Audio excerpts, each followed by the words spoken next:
আসসালামু আলাইকুম বন্ধুরা, পদ্মার মাঝখানে আমরা এখন অবস্থান করছি।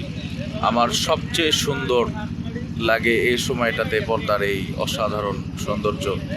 দেখুন, পুরা আকাশের যে রংটা সেটি নদীর উপরে পড়ে নদীর যে পানির রংটা ধারণ করেছে, এই যে অসম্ভব সৌন্দর্য। নদীতে ওঠার পরে আমার নদীর এই বিশালতা দেখে আমার মন প্রশান্তিতে ভরে যায়।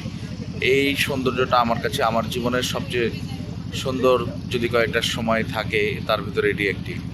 তার ভিতরে অন্যতম এই সময়টি হলো এই যে নদীর উপরে যখন এই সন্ধ্যার সময়ের যে ইয়েটা পড়ে, মানে রংটা পড়ে, আর যে আকাশ যে রংটা ধারণ করে সেটি নদীতে পড়ে, সেই সময়ের সৌন্দর্যটা আমার কাছে মানে সুবহানাল্লাহি ওয়া বিহামদিহি সুবহানাল্লাহিল আযীম।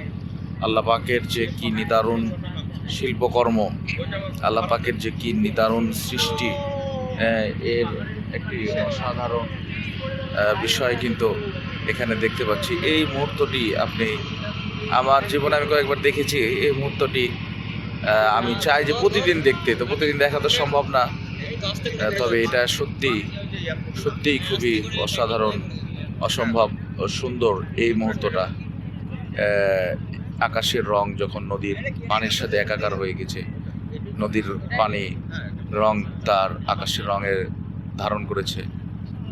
সুবহানাল্লাহি ওয়া বিহামদিহি। আমরা এই এই জায়গাটি দেখছি এবং এই রংটি অসম্ভব সুন্দর।